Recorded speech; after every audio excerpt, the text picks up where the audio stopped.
अब तक मलय ध्वज की कहानी समाप्त कर दूसरी साल मंजिफा ने भी विजयदत्त से प्रश्न किए, जिनका सही उत्तर दे देने के बाद वह स्वर्ण सिंहासन की दूसरी सीढ़ी पर आरोहण करने का अधिकारी हो गया।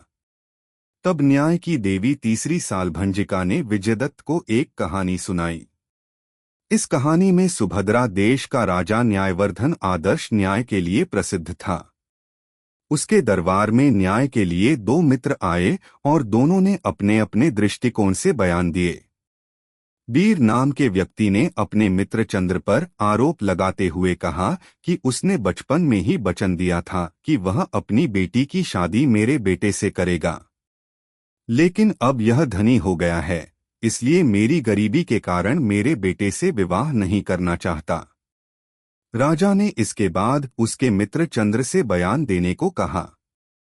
तदोपरांत चंद्र ने विनय पूर्वक महाराज को प्रणाम करते हुए कहा, वीर ने मेरे बारे में जो कुछ कहा मूलतः सच है, किंतु अपने प्रयोजन को सिद्ध करने के लिए उसने झूठ का इतना मुलम्मा चढ़ा दिया है कि सच ढक गया है। उसकी बात सुनकर हरेक को यही लगेगा कि उसके साथ बहुत अन्याय किया जा रहा है और इसके लिए पूरी तरह से मैं दोषी हूँ। यह सच है महाराज कि मैं और वीर बचपन से दोस्त हैं, और उसने यह भी सच कहा है कि दोस्ती को स्थायी बनाने के लिए हम दोनों संबंधी बन जाना चाहते हैं। लेकिन बात से मुकर जाने का कारण यह नहीं है कि वह गरीब है और मेरी आर्थिक स्थिति सुधर गई है, बल्कि उसका कारण है हम दोनों की पत्नियों के कारण दोनों की जीवन शैलियों में आसमान जमीन का अंतर होना। मेरी पत्नी जानकी परिश्रमी है, चतुर तथा मितव्ययी है और बराबर परिवार के अच्छे भविष्य के बारे में सोचती है। मैं जितना कमा कर लाता उसके आधे से घर का खर्च चला लेती और आधा बचा लेती। समय बचाकर बेचने के लिए पापड़ बनाती और संपन्न लोगों के घरों में कामकाज कर कुछ और धन कमाने की कोशिश करती। जो कुछ इस तरह वह बचाती उसे कम ब्याज पर उधार लगाकर कुछ और आय बढ़ाने का प्रयास करती। उसी की बुद्धि, चतुराई और परिश्रम के कारण आज हम सुखी संपन्न हैं। मैंने भी परिश्रम करना अपनी पत्नी से ही सीखा। हम दोनों से प्रेरणा लेकर मेरी बेटी भी बहुत परिश्रमी हो गई है। हम तीनों मेहनत करके जीवन को और अधिक सुखद और जीने योग्य बनाना चाहते हैं। वीर की पत्नी कनका का स्वभाव मेरी पत्नी से बिल्कुल उल्टा है। वह सुस्त और लापरवाह स्त्री है। उसे अपने पति और बेटे के लिए भी खाना बनाना मुश्किल लगता है। जहां आधा सेर चावल बनाने की जरूरत होती है, वहां वह सेर भर बना देती है। घर का खर्च बुद्धिमानी से नहीं चलाती। जो कुछ पति कमा कर लाता है वह लापरवाही से खर्च कर उसे और कमाने के लिए कोसती रहती है। स्वयं मेहनत कर घर की आमदनी बढ़ाने में हाथ बंटाना तो दूर की बात है, उनके बच्चे भी घर के कामकाज में हाथ नहीं बंटाते। मैले कुचैले कपड़े पहने गलियों में भटकते रहते हैं। इस ओर उसकी पत्नी का ध्यान ही नहीं जाता। पहले तो हमने उनकी स्थिति पर ध्यान नहीं दिया, लेकिन हम अपने कुल के वयोवृद्ध जनों के सामने वचनबद्ध थे। इसलिए हमने अपने होने वाले दामाद सारंग को सुधारने और उसे मेहनती बनाने का निश्चय किया। मेरी पत्नी ने इस दिशा में अनेक प्रयत्न किए, लेकिन उस पर कोई प्रभाव नहीं पड़ा। वह काम से दूर भागता था। यदि काम के लिए उस पर दबाव डालती तो सारंग की मां नाराज हो जाती और उल्टा मेरी पत्नी पर दोष मढ़ती कि वह धन के घमंड में उसके बेटे को सता रही है और अपमानित कर रही है। यहाँ तक कि वीर की पत्नी यह समझने लगी कि हम लोग उसके बेटे को मां बाप से अलग कर रहे हैं। हम लोगों को अब भी आशा थी कि उनके विचार बदल जाएंगे और हमारा अभिप्राय समझकर अपनी गलती पर पछताएंगे, लेकिन हमें अंत में निराश होना पड़ा। अब सारंग 17 साल का युवा हो गया है, फिर भी जिंदगी के प्रति लापरवाह बना हुआ है। वह गांव के बिगड़े हुए युवकों के साथ बैठकर दिन भर ताड़ी पीता रहता है और जुआ खेलता रहता है। फिर भी उसके माता पिता उसे कुछ नहीं कहते। भला ऐसे आलसी, गैर जिम्मेदार, बुरी आदतों के शिकार व्यक्ति से अपनी सुशील और मेहनती लड़की का विवाह कर उसका गला अपने हाथों से कैसे घोंट दूं? अपनी आंखों के सामने उसकी जिंदगी कैसे बर्बाद होने दूं? परिस्थिति को देखते हुए गांव और समाज के बड़े बूढ़ों ने भी मेरे पक्ष का समर्थन किया, क्योंकि उन्हें मेरा निर्णय ही उचित लगा। लेकिन वीर मेरे धन के लालच के कारण इस तथ्य को तोड़ मरोड़ कर प्रस्तुत कर रहा है और यह बताता है कि मेरे धन के प्रभाव के कारण ही गांव वाले मेरा समर्थन कर रहे हैं। जबकि सच्चाई यह है कि मेरे धन और मेरे निर्णय के बीच कोई संबंध नहीं है। हमें वीर और सारंग की गरीबी से घृणा नहीं है। घृणा है उसके आलसीपन, गैर जिम्मेदारी और बुरी आदतों से। इतना कहकर चंद्र चुप हो गया। महाराज ने चंद्र की बातें ध्यान से सुनी। उन्होंने पल भर के लिए दोनों पर एक पैनी नजर डाली। चंद्र ने यद्यपि साधारण वस्त्र पहन रखे थे, पर स्वच्छ और शालीन थे। मुखमंडल शांत था। वीर के बख गंदे और बाल बिखरे थे। आंखों में भय और घबराहट थी। वीर आवेश में कुछ कहना ही चाहता था कि चंद महाराज ने उसे शांत रहने का संकेत किया और चंद्र से पूछा, अब बेटी का विवाह किससे करने का इरादा है महाराज? अब तक मैंने यह बात गुप्त रखी थी, लेकिन आपने जब यह प्रश्न पूछा है तब आपको यह बता देना मेरा धर्म है। मेरे साले का बेटा भी सारंग की ही उम्र का है। यह सब तरह से मेरी बेटी के योग्य है। वह सुशील स्वभाव का है। उसमें कोई बुरी आदत नहीं है। वह परिश्रमी है और खेती बाड़ी का सारा काम जानता है। वह पढ़ने लिखने में भी होशियार है। उसके माता पिता इस संबंध के लिए सहमत हो गए हैं। लड़का लड़की दोनों राजी है। चंद्र ने विस्तार से सब कुछ स्पष्ट बता दिया। चंद्र की बात सुनकर वीर ने फिर आवेश में कुछ कहना चाहा, किंतु महाराज ने उसे रोकते हुए कहा, यहाँ आवेश और क्रोध के लिए कोई स्थान नहीं है। आप दोनों की बातें मैंने सुन ली है।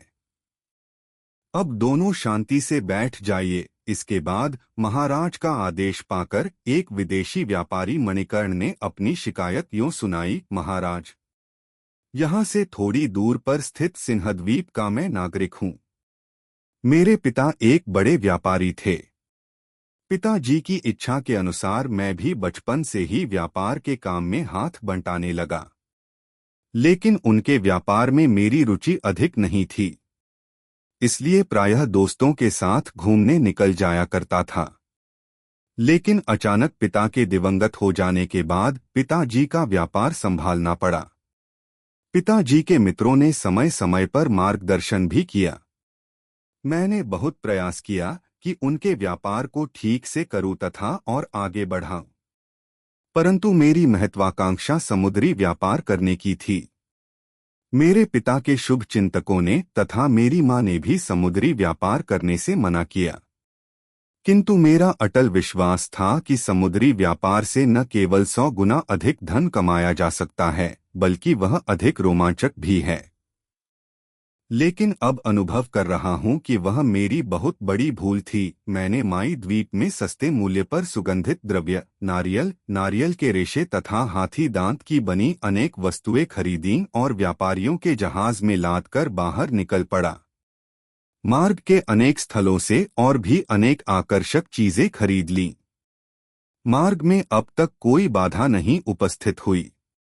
मेरा यह विश्वास मजबूत होता गया कि मैं एक बहुत बड़ा समुद्री व्यापारी हो गया हूँ। जहाज आगे बढ़ता जा रहा था। तभी कुछ हमसफर यात्री अपना माल बेचने के लिए सुभद्रा देश में कुछ दिन रुकना चाहते थे।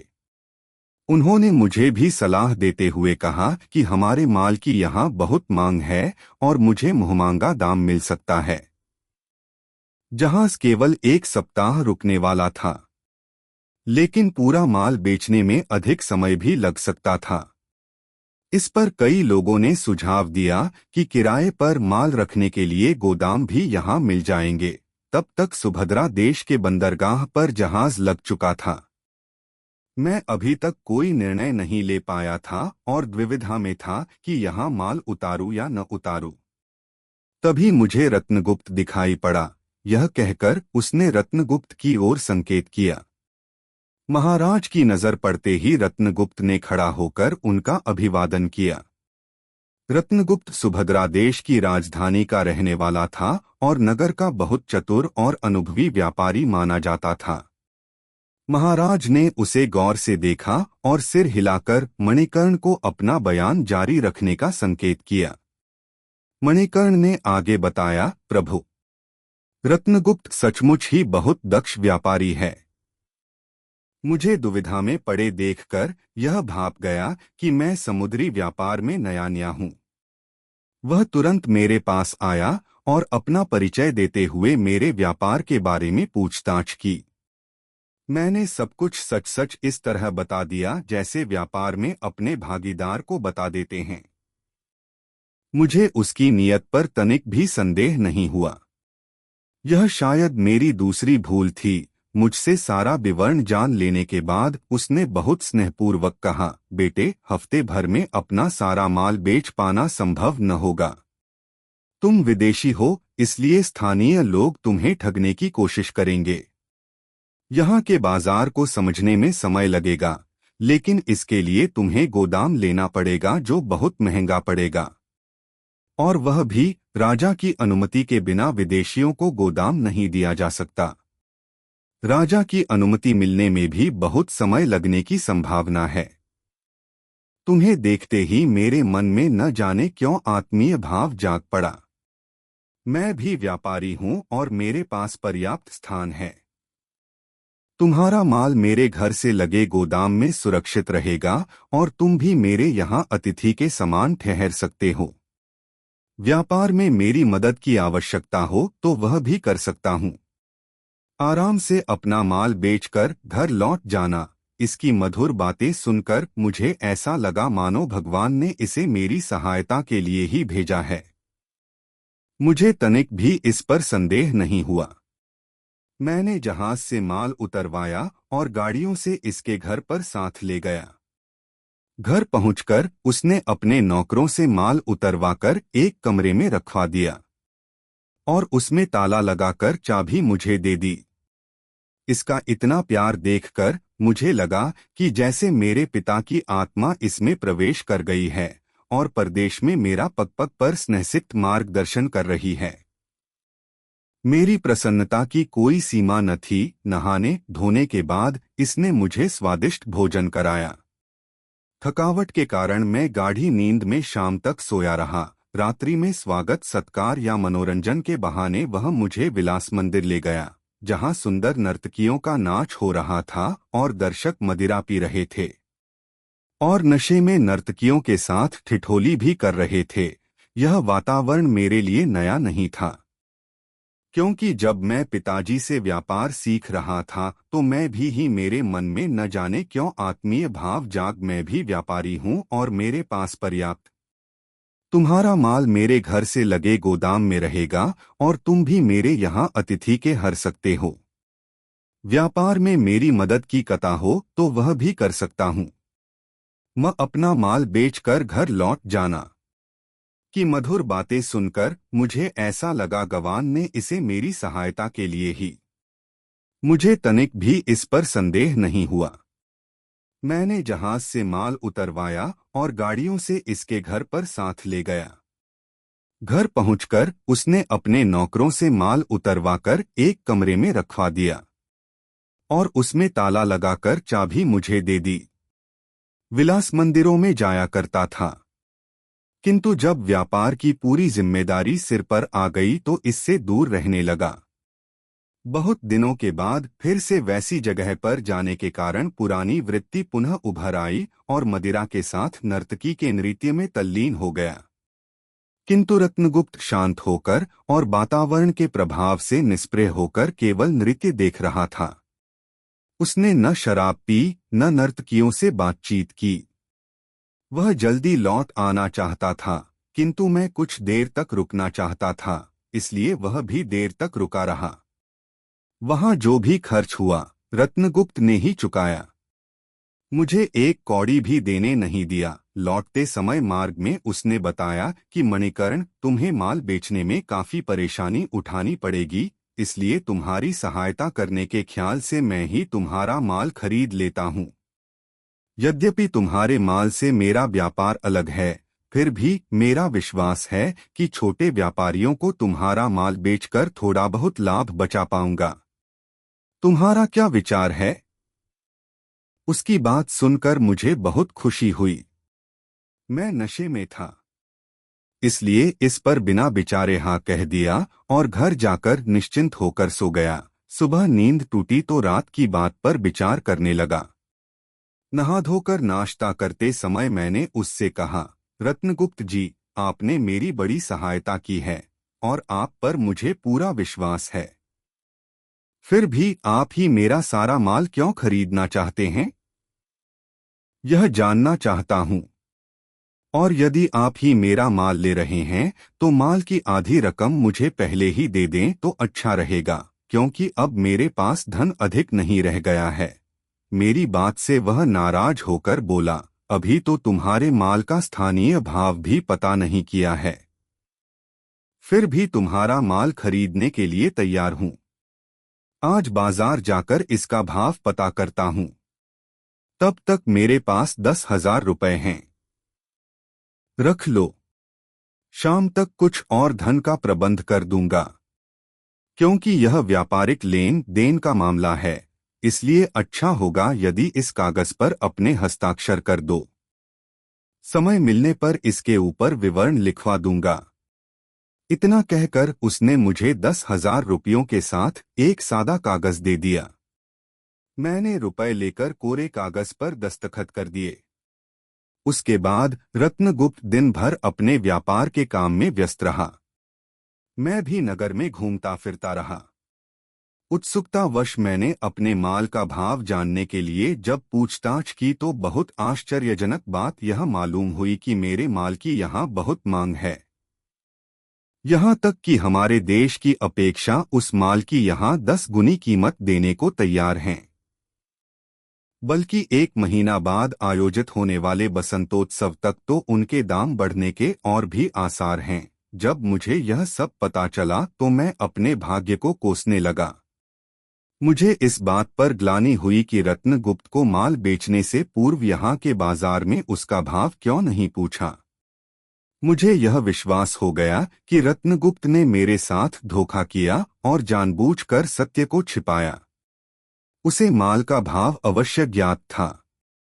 मैंने बाजार के व्यापारियों से उसके आचरण के बारे में जब पूछताछ की तो सबने उसे ईमानदार और भरोसे का व्यापारी बताया। मैं कुछ समझ न सका और अंतर्धनध की मनःस्थिति में घर लौटा। घर पर रत्नगुप्त मेरी प्रतीक्षा कर रहा था। मुझे देखते ही उसने कहा, अकेले अकेले किधर घूमने निकल गए थे मणिकर्ण? मैंने उसे दिल की सारी बात बता दी और स्पष्ट रूप से पूछा, जरा बताइए तो रत्नगुप्त जी, आप मेरे सारे माल के बदले कितना धन देने वाले हैं? इस पर रत्नगुप्त ने चौंकते हुए तुरंत कहा, कैसी बात कर रहे हो मणिकर्ण? अपने माल के बदले पूरा दाम 40,000 वसूल कर लेने के बाद पूछते हो कि मैं कितना दूंगा?